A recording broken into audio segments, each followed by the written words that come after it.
Alors, est-ce qu'il faut interdire la naturopathie? Est-ce que les créateurs du web qui parlent de naturopathie, il faut les mettre en prison? On l'a vu, il y en a qui se sont fait mettre en garde à vue, on va en parler là, la garde à vue notamment de Thierry Casasnovas, le plus connu d'entre eux sur l'espace francophone, il y a quelques semaines de ça. La répression des fraudes qui commence à s'intéresser au sujet, et il y a des choses vraiment, vraiment alarmantes. Je vais te montrer le site de la répression des fraudes. Il y a une phrase qui est vraiment choquante, moi, qui m'a marqué. Je vais te demander ton avis là-dessus, que tu pourras me donner dans les commentaires. Ou est-ce que, au contraire, c'est le rôle des créateurs du web ou est-ce que le web, finalement, est un espace privilégié pour pouvoir avoir accès à des points de vue différents ou bien à des alternatives qu'on ne peut pas trouver dans la vie de tous les jours, finalement, ou bien sans avoir accès ou en ayant accès qu'aux choses qui sont, entre guillemets, certifiées ou qui ont pignon sur rue ou qui sont validées par l'État, le gouvernement, etc., etc. Alors, juste avant de commencer, je voudrais faire cette vidéo de façon posée, détendue et respectueuse. C'est-à-dire, l'objectif de cette vidéo, c'est pas de mettre de l'huile sur le feu, c'est pas de crier devant la caméra, c'est pas de dénoncer ou de vouloir foutre le feu à ceci ou à cela, mais c'est au contraire de prendre un peu du recul sur ce débat houleux pour voir où est-ce qu'on va et où sont vraiment les problèmes. Et comme dans beaucoup de cas, moi je crois, j'en suis convaincu, dans beaucoup de cas, la vérité n'est pas soit dans un camp à 100%, soit dans l'autre camp à 100%. Il y a souvent un camp qui a trouvé quelque chose que le camp d'à côté ou le camp opposé n'avait pas compris, mais ça n'exclut pas qu'il puisse y avoir des problèmes dans le camp qui a trouvé des solutions qui valent le coup d'être entendues. C'est-à-dire que, voilà, très souvent, dans ce genre de débat, il y a de tout. Voilà. Et donc, on va essayer de rentrer dans le vif du sujet. On va rentrer dans le vif du sujet. Et juste pour commencer, je voudrais te montrer, parce que moi, je me suis énormément intéressé à ça, finalement, à ce sujet-là, notamment au crudivorisme. Les gens ne le savent pas, mais je me suis intéressé à ça avant que ça devienne populaire sur le web. En fait, tout a commencé avec un documentaire qui s'appelle Fat, Sick and Early Dead. Ça veut dire malade, gros, malade et presque mort. Et ce documentaire, c'est un documentaire de 2010 qui avait fait beaucoup de bruit à l'époque, qui est disponible d'ailleurs en version intégrale sur YouTube si tu cherches Fat, Sick and Early Dead. Et c'était une personne qui avait des problèmes de santé, qui avait aussi un problème de surpoids et qui s'est mise à manger des légumes et à manger une quantité considérable de légumes. Alors comment ? Alors le principe c'est celui-là, c'est que tu peux pas, si tu veux te nourrir de légumes crus, tu peux pas avaler des quantités, il faudrait manger des kilos et des kilos, ce qui prendrait un temps fou, ce qui serait, au bout d'un moment, t'as plus envie de faire ça, parce qu'il y a peu de calories par gramme de légumes, si tu veux. Et donc, du coup, l'astuce qu'ils avaient trouvée, donc il y a eu tout un mouvement autour de ça qui existe encore aujourd'hui, l'astuce qu'ils avaient trouvée, c'était de faire des jus, donc des jus ou des smoothies, c'est-à-dire de mettre tout ça dans une machine, et donc de pouvoir juste boire le truc, et donc, du coup, tu pouvais ingérer tous ces légumes sans avoir à faire l'effort de mâcher X kilos de carottes, de machin, de trucs. Bon, donc ça, c'était l'idée qu'il y avait derrière ce documentaire. Et cette personne-là, donc le créateur du documentaire, s'est baladé dans l'Amérique, a fait un projet itinérant comme ça, et donc il se baladait avec sa machine pour faire des jus de légumes, et il a proposé à des personnes qui parfois avaient des problèmes de santé graves de suivre ce mouvement-là et de commencer à se nourrir plus de légumes, pas forcément à tout remplacer d'ailleurs si mes souvenirs sont bons, mais à en manger plus, sous la forme de jus ou de smoothie, jus, peu importe. Et il y a des personnes, effectivement, qui ont constaté un avant et un après, c'est-à-dire qui se sentaient mieux, qui ont vu des problèmes de santé disparaître, etc., etc. Et de là, ça a inspiré énormément d'autres créateurs, mais le début est là, en tout cas sur le web. Le mouvement qui s'est créé autour de ça est vraiment né, en tout cas aux États-Unis, de ce documentaire-là. Et il y a eu toutes sortes de créateurs qui se sont mis sur cette thématique-là. Et donc l'idée, à la base, on peut pas la condamner, parce que l'idée, c'était d'ajouter des légumes à son alimentation. Moi, j'avais fait ça pendant un certain temps. Je m'étais acheté une machine, à l'époque où j'habitais en Transylvanie, dans un chalet dans les collines. Je m'étais acheté une machine, et puis je mangeais beaucoup de légumes comme ça, et c'est vrai que je me sentais plutôt bien. Bon, et puis après... il s'est passé ce qui s'est passé. Beaucoup de créateurs sont rentrés dans la brèche, et puis certains ont fait des choses, parfois, qui était contestable, ou que certains ont contesté, notamment des créateurs qui disaient des choses comme, c'est arrivé, hein, c'est incontestable, par exemple des personnes qui faisaient un traitement contre le cancer, ou un traitement, ou des personnes qui étaient HIV positives, et elles ont été conseillées d'arrêter ces traitements-là, d'arrêter les traitements médicaux pour remplacer ça par des légumes, du jeûne, etc. Donc souvent, il y a une approche qui inclut à la fois la consommation de légumes crus et de fruits aussi, et de jeûne. Bon, et puis après, il y a aussi les remèdes par les plantes, etc., etc. Et il y a eu des familles, effectivement, qui ont été impactées par ça, parce que quand tu as ton grand-père qui est lourdement malade et qui suit un traitement, et il a l'impression que le traitement résout pas grand-chose, et puis en plus, le traitement peut être lourd et peut être vraiment invasif. Moi, ça m'est arrivé, parmi des proches, d'avoir des proches, tu vois, qui ont eu des traitements comme ça vraiment invasifs, et quand tu vois ça, ça fait pas plaisir à voir, quoi.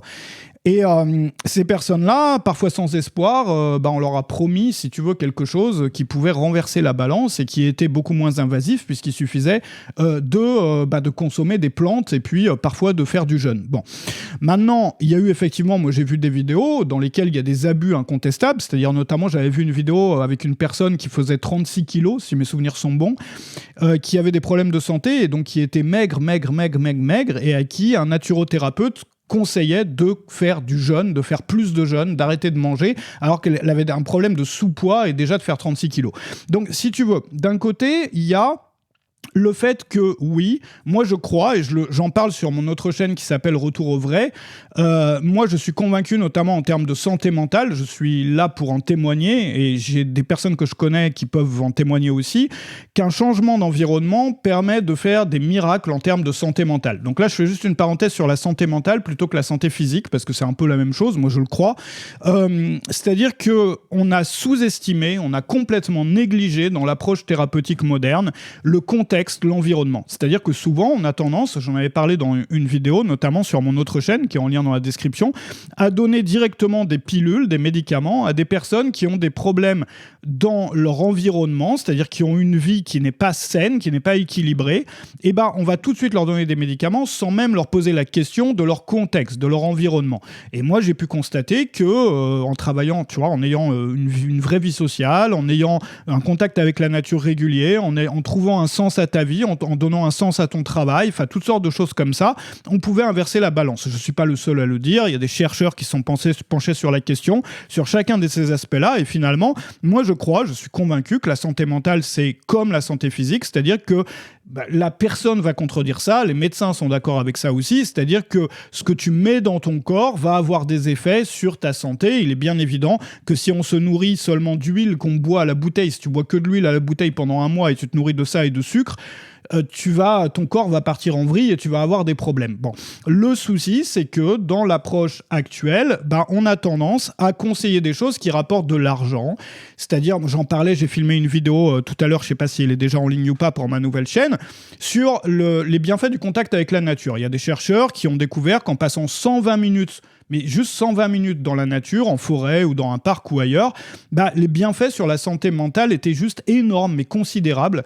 Et dans certains cas, il y a une étude qui a constaté que des personnes qui étaient sous antidépresseurs et qui sont mis à faire du jardinage, donc du jardinage en groupe, un projet de jardinage en commun, dans cet exemple-là, c'est cité dans un livre qui s'appelle Lost Connections de Johann Hari, et ces personnes-là, ont constaté des effets supérieurs aux antidépresseurs, c'est-à-dire rien que le fait d'avoir un contact avec la nature et de jardiner.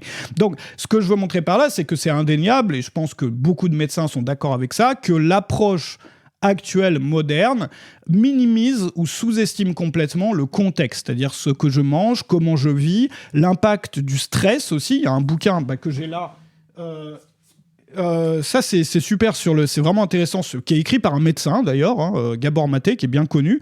Je t'avais parlé de l'un de ses autres livres d'ailleurs, When the Body Says No, The Cost of Hidden Stress, et donc qui te parle de l'impact du stress sur la santé, notamment en termes de cancer, en termes de toutes sortes de choses, et il est indéniable, et aujourd'hui personne va contredire que le stress est un facteur majeur. Maintenant, le stress a des causes, et des causes qui sont souvent environnementales, c'est-à-dire notre contexte. Donc, ce que je veux dire à partir de là, c'est que c'est indéniable que le fait de bien se nourrir, que le fait de revenir à une alimentation qui est moins artificielle finalement, à une alimentation qui est équilibrée et finalement à se reconnecter aussi avec la nature, parce que finalement beaucoup de gens, ce qu'ils vont chercher dans la naturothérapie, au-delà de venir à bout d'un problème passager ou d'un problème, tu vois, ou qui se sentent pas bien et tout, c'est de se reconnecter avec qui ils sont vraiment, d'avoir une approche, souvent ça va aussi avec une philosophie, un regard du monde, un regard sur le monde qui est peut-être plus simple, plus profond, différent. Et tout ça, finalement, c'est indéniable que c'est positif. Je veux dire, il n'y a personne qui peut dire, sincèrement, en se basant sur les faits, que tout ça n'est pas positif. Maintenant, le problème, c'est qu'il y a deux problèmes.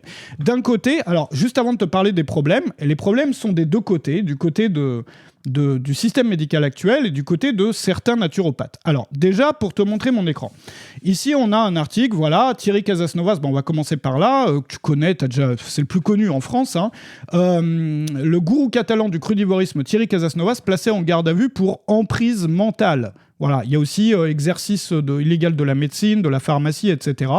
On a un autre article, bon voilà, ensuite, suite à ça, à son arrestation, YouTube avait démonétisé ses vidéos. Bon, il y a d'autres personnes qui ont été, d'autres créateurs aussi sur cette thématique qui ont été impactés. Et puis, bah, du coup, la répression des fraudes derrière s'est mise à aller checker ce que font tous les naturopathes, enfin beaucoup de naturopathes, et à constater 80% d'anomalies chez les... Alors là, on est sur un site officiel, le site de la répression des fraudes sur économie.gouv.fr. Donc c'est pas un site qui a été fait dans un boui-boui au fin fond d'une ruelle ou dans une cave, c'est un site qui est fait par, enfin voilà, économie.gouv.fr, Direction générale de la répression des fraudes. Et donc là, on nous raconte les pratiques des professionnels du secteur, qu'ils ont constaté des choses, voilà, qui sont alarmantes, etc. Mais parmi ces choses alarmantes, je lis ça. Non, je lis... Alors attends, je vais juste faire une petite recherche, voilà. C'est ça qui est intéressant. Je vais mettre en gros pour que tu puisses le voir. Les services de répression des fraudes ont ainsi enquêté, etc., mais aussi des centres de formation ou sur Internet. Voilà. Ils ont particulièrement ciblé les coachs dont les spécialités étaient en lien avec l'équilibre physiologique ou l'équilibre mental, entre parenthèses, gestion du stress, perte de poids, lutte contre certaines addictions. Et là, on te dit que...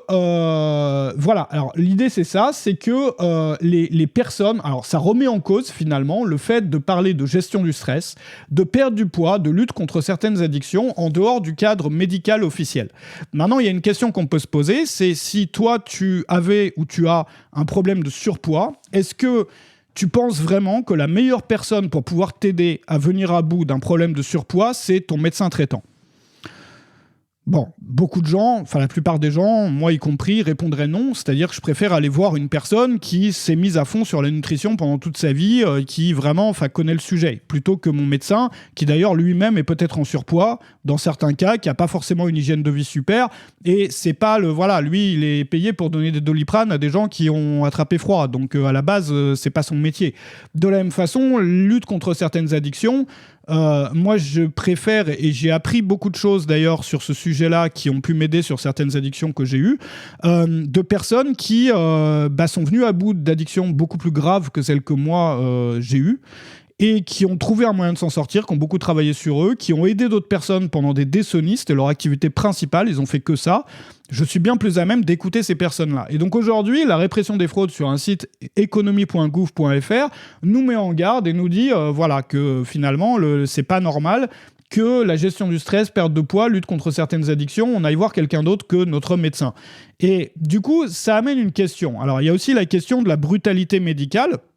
Ça, je pourrais faire une autre vidéo là-dessus.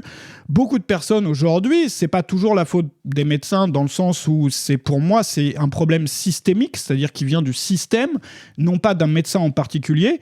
Quand on voit notamment, oui, il y a aussi le fait que les médecins aujourd'hui, beaucoup ont trop de travail. Il n'y a pas assez de médecins en France, donc du coup, voilà, ils sont à bout, quoi, certains d'entre eux. Mais il y a aussi des problèmes qui sont liés au système. Il y a une certaine brutalité. Moi, j'en ai été victime dans mon enfance. J'ai été marqué par ça, si on ne peut pas dire traumatisé. Enfin si, traumatisé d'ailleurs, parce qu'il y a un vrai traumatisme. Des personnes de mon entourage proche, ça s'est produit récemment à 2 reprises, qui ont été victimes de brutalité médicale. Brutalité médicale, ça veut dire dans certains cas des professionnels de santé qui apprécient te voir souffrir et qui vont amplifier ta douleur pour leur plaisir. C'est-à-dire ce sont des choses qui se passent, qui sont réelles, ou bien simplement une brutalité par manque d'empathie qui n'est pas toujours voulue dans le sens où il y a un côté systémique, c'est-à-dire que le système encourage ça. Et d'un autre côté, le fait est que beaucoup de médecins sont à bout, ont plus le temps et tout, et donc du coup, voilà, il y a des gens qui crèvent dans les couloirs des hôpitaux aujourd'hui. Donc voilà. Donc d'un côté, il y a ça. Donc une personne, il faut se mettre aussi dans la tête des personnes. C'est-à-dire, une personne qui a été victime de brutalité médicale, elle va pas avoir tendance à faire confiance aux médecins. C'est-à-dire que le fait que le milieu médical ait condamné des personnes qui ont été déjà victimes de ce milieu-là pour aller chercher des alternatives qui d'ailleurs sur le papier semblent saines parce qu'on te parle de manger des légumes et tout, ça paraît... Je veux dire, on ne peut pas condamner des personnes qui ont été victimes de brutalité médicale et qui vont aller chercher des choses qui sont complémentaires ou bien qui sont différentes ou alternatives. Maintenant, moi, je trouve qu'il y a des fautes dans les deux camps, c'est-à-dire qu'effectivement, il y a ces problèmes-là liés aux professions médicales. D'abord, le problème qu'on a tendance aujourd'hui à traiter les symptômes et donc à ne pas s'intéresser au contexte, au terreau, c'est-à-dire sur lequel, voilà, là, je te parle de tout ce qui est engendré par le stress en termes de maladie. On a des bouquins entiers. Le stress, c'est engendré par quoi ? Par un mode de vie qui n'est pas cohérent, qui n'est pas adapté à nos besoins humains. De la même façon que si on bouffe que du Big Mac ou si on bouffe que des trucs ou du Coca ou des machins comme ça, on risque d'avoir plus de problèmes de santé que si on avait mangé que des fruits et légumes, j'ai envie de dire, tu vois.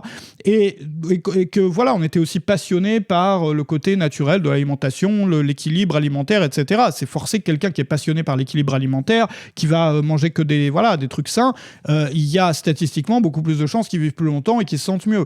Maintenant, le souci, c'est qu'il y a effectivement, dans certains cas, il y a des histoires de personnes à qui on a conseillé des choses dangereuses, ou bien, comme dans mon exemple que je te donnais, d'une personne qui faisait 36 kilos et à qui on conseillait de faire des jeûnes et d'arrêter de manger, en fait. Et il y a un côté aussi, si tu veux, quand tu regardes l'aspect commercial du truc, il y a des dérives dans les deux camps, moi c'est mon opinion, dans le sens où, dans un camp, pourquoi est-ce que dans la médecine traditionnelle, dans la médecine, si tu vas chez dans le système médical moderne, on va traiter davantage les symptômes, parce que c'est ça qui rapporte de l'argent, c'est ça qui justifie aussi une spécialité. C'est-à-dire que pour pouvoir prescrire des médicaments qui ont des effets secondaires, il faut que je m'y connaisse, et donc il faut du coup que j'ai un diplôme de médecin, parce que du coup ça peut être dangereux. Si je conseille aux gens de manger des carottes, personne va mourir de manger des carottes. Donc du coup, j'ai pas besoin d'être accrédité. Et donc du coup, ça valide le besoin d'accréditation et ça valide aussi le fait qu'on puisse gagner de l'argent avec ça. C'est-à-dire que, comme je t'en parlais pour les balades dans la forêt qui ont un impact énorme sur la santé mentale, là aussi, il y a des scientifiques qui sont penchés là-dessus et tout, sur le contact avec la nature, c'est indéniable, mais ton médecin va pas t'en parler parce que derrière, ça rapporte pas d'argent. Et de l'autre côté, c'est exactement la même chose. Il y a certains naturopathes qui ont finalement trouvé la poule aux œufs d'or. C'est-à-dire que si tu arrives à guérir toutes les maladies, entre guillemets, tu peux promettre des miracles. Et donc, il y a des gens qui sont désespérés, qui sont prêts à tout donner ou à vraiment faire un effort financier conséquent si on leur promet de guérir une maladie avec laquelle ils vivent déjà depuis des années, qui leur procure des souffrances toute la journée, etc. Et donc, du coup, moi, à mon avis, il y a deux choses. La première, moi, c'est ma vision de la chose. La première chose, c'est qu'il faudrait arrêter de faire la guerre aux malades, qu'il faudrait arrêter de faire la guerre aux personnes qui souffrent, qu'il faudrait arrêter d'insulter, mais vraiment d'insulter, de la part des autorités comme de la part des personnes qui laissent des commentaires sur YouTube ou ailleurs, d'arrêter d'insulter des personnes qui sont en souffrance et qui cherchent des solutions. Qui plus est quand ces personnes-là, elles ont souffert de brutalité médicale. Là, ça, c'est la première chose. Donc, arrêtez d'insulter ou de ne pas reconnaître finalement la vraie souffrance de personnes qui sont malades ou de personnes qui vivent avec des choses qui sont douloureuses ou des choses qui sont angoissantes, mais vraiment au point, c'est une question de vie ou de mort. Comment tu peux juger ces personnes-là ? Première question, premier point.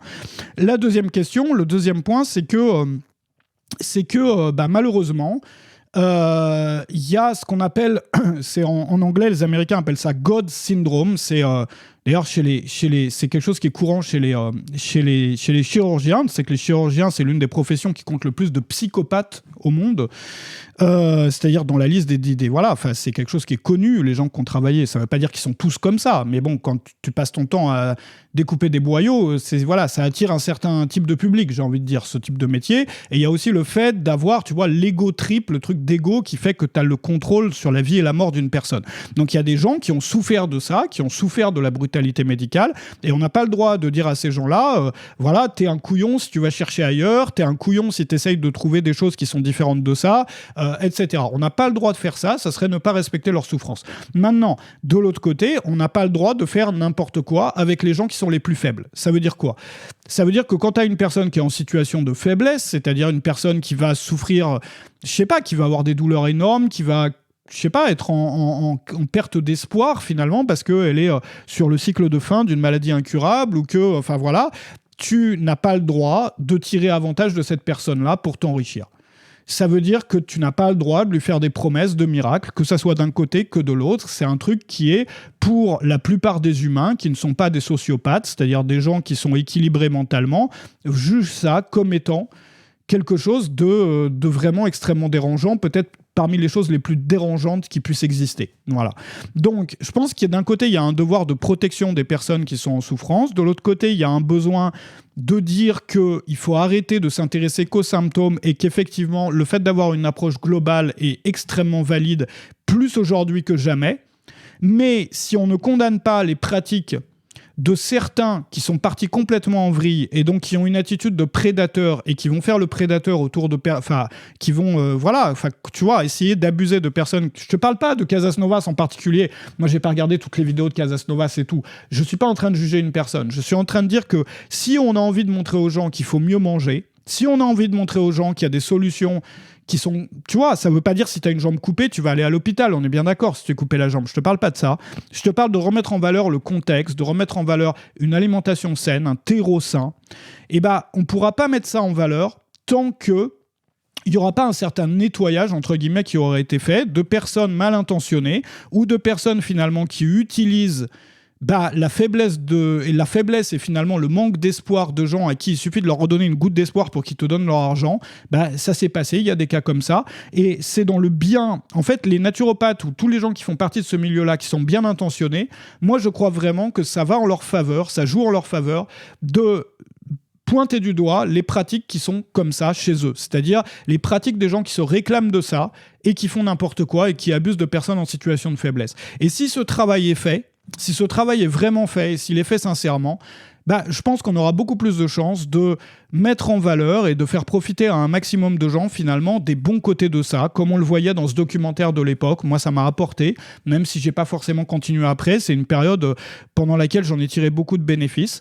Et je trouve que que c'est vraiment dommage qu'il y ait des attitudes finalement qui peuvent être, effectivement, c'est le terme qui est employé parfois, mais qui peuvent être un peu sectaires, c'est-à-dire qu'on va défendre son camp. C'est valable à la fois pour un côté comme pour l'autre, c'est-à-dire on va défendre son camp sans reconnaître pour les médecins la brutalité médicale, l'abus de choses qui traitent des symptômes et de faire rentrer parfois les gens dans des cercles infernaux comme ça, dans lesquels tu as un problème et donc du coup on traite les symptômes et donc du coup en traitant les symptômes on a des effets secondaires, donc on va traiter les effets secondaires et du coup tu te retrouves avec une liste de pilules comme ça alors qu'on t'a pas posé une seule question sur comment tu manges, comment tu vis, à quoi ressemblent tes journées, etc. Quel est ton contexte. Donc ça, si effectivement la médecine la médecine moderne n'a pas de discussion là-dessus, n'a pas de discussion, de débat sur la brutalité médicale, sur l'empathie, sur le respect du patient. Si on n'a pas ce débat-là ici, et si de l'autre côté, il n'y a pas un effort qui est fait pour se désassocier, en tout cas au moins, des personnes qui se font de l'argent sur la faiblesse de gens qui sont en crise personnelle et qui sont en perte de repère totale et qui sont prêts à donner tout leur argent à n'importe qui sort d'une ruelle et qui leur promet ou qui leur redonne un peu d'espoir. S'il n'y a pas ce travail-là qui est fait des deux côtés, je pense qu'on peut pas aller, on peut aller que dans la radicalisation finalement des deux camps. Je trouve aussi que le fait de chapeauter tout, c'est-à-dire de dire nature pas bien, ça va faire que empêcher, si tu veux, favoriser une certaine violence et une certaine haine de certaines personnes qui s'opposent au truc normal, et donc du coup ça empêche les gens qui se définissent comme étant modérés, normaux, la personne elle suit pas toutes les vidéos de naturopathie sur YouTube, n'empêche que peut-être ça lui ferait du bien d'apprendre à bien se nourrir, tu vois. Et ces personnes-là, si on met tout ce courant-là de côté et qu'on leur parle plus et qu'on les met dans une sorte de cage et qu'on les fout en prison ou qu'on les interdit de monétiser leurs vidéos, ça va pas leur profiter. C'est-à-dire que même si c'est pas des personnes qui vont aller au fond du truc, c'est dommage. On prive en fait ces gens-là de choses qu'auraient pu peut-être les faire vivre, les aider à vivre plus longtemps, les aider à voilà, enfin, à vivre plus sainement et avoir moins de problèmes de santé, parce que c'est indéniable que quand on se nourrit bien, on a moins de problèmes de santé. Voilà. Donc moi, c'est mon avis sur le sujet. Je te demande ton avis aussi, si tu veux me le donner dans les commentaires. Je voudrais te parler aussi d'une... alors, ça n'a rien à voir, tu sais que moi, j'ai une communauté qui s'appelle Web Marketing Junkie, qui est dans la description. J'aide les créateurs du web à travailler mieux, à créer plus facilement. Ça a été un peu le focus de ces derniers mois sur la facilité de la création, donc aussi bien sur l'écriture, la vidéo. Aujourd'hui, moi, je publie une vidéo par jour sur YouTube, donc un peu une vidéo sur deux entre cette chaîne-là et puis la chaîne Retour au Vrai, qui est en lien dans la description. Une vidéo par jour, une leçon vidéo par jour en plus pour les membres de Web Marketing Junkie. On est à plus de 300 leçons disponibles. Et je trouve un plaisir fou depuis à peu près un an à créer du contenu, un plaisir que j'ai jamais trouvé avant à ce niveau-là, parce que j'ai fait des découvertes sur des façons de créer du contenu facile, agréable. Et c'est des choses qui sont de nature à changer la vie d'un créateur. C'est-à-dire, ça peut te permettre de créer autant de formations, de vidéos que tu veux facilement. Je t'invite à regarder ça. Ça fait partie des leçons qui sont sur Web Marketing Junkie. Il y a des formations, il y a toutes sortes de choses. On fait des Zooms aussi. Il y a un mastermind sur Zoom chaque lundi, chaque mercredi à 10h heure française. Et puis, si tu peux pas être là à 10h, il y a les replays qui sont proposés, donc les enregistrements. Je t'engage vivement à regarder dans la description si c'est quelque chose qui peut t'aider. Tu as accès tout de suite à plus de 300 leçons. 300 leçons vidéo sur la création de contenu, sur tout l'aspect commercial, vente et tout, surtout quand on n'aime pas la vente ou quand on n'est pas à l'aise avec ça, sur l'automatisation, sur l'organisation, l'efficacité, la création de produits de type formation ou autre, ou abonnement. Il y a beaucoup de choses sur la création d'abonnements. C'est qu'un abonnement, c'est un super moyen d'avoir quelque chose de stable, en fait, de plus être après courir les résultats toute la journée, parce que tu as une activité vraiment stable. Bref, je t'invite à regarder ça. Je t'invite aussi à t'abonner à la chaîne YouTube, à activer les notifications si tu veux voir les prochaines vidéos. N'hésite pas. N'hésite pas non plus à commenter cette vidéo pour me dire ce que tu penses du sujet. Je te demande juste une chose, c'est d'essayer d'éviter de partir dans les extrêmes. Et tu vois, dans les extrêmes, c'est même pas le problème, en fait. Ce qu'on peut avoir une opinion, c'est ton opinion. Voilà, elle mérite d'être respectée si elle fait pas de mal aux autres. Maintenant, tu vois, sans violence, quoi. Voilà, c'est ça que j'ai envie de dire. Peut-être, tu vois, parce que peut-être que le temps est venu aujourd'hui sur ce genre de débat de calmer le jeu, et je pense que l'issue, elle est là, quoi. Enfin, tu vois, déjà de comprendre ce qui se passe dans la tête de chacun des deux côtés, voilà, pourquoi est-ce que, voilà, et puis peut-être voir les propres fautes dans notre propre camp. Je pense que, quel que soit le camp, entre guillemets, dans lequel on se situe, que ça commence par ça, et n'importe quelle réconciliation, finalement, même dans une famille, entre amis et tout, commence toujours par pouvoir voir ses propres fautes, je crois. Voilà. Donc n'hésite pas à commenter, et puis je te souhaite une excellente journée. Salut chez toi.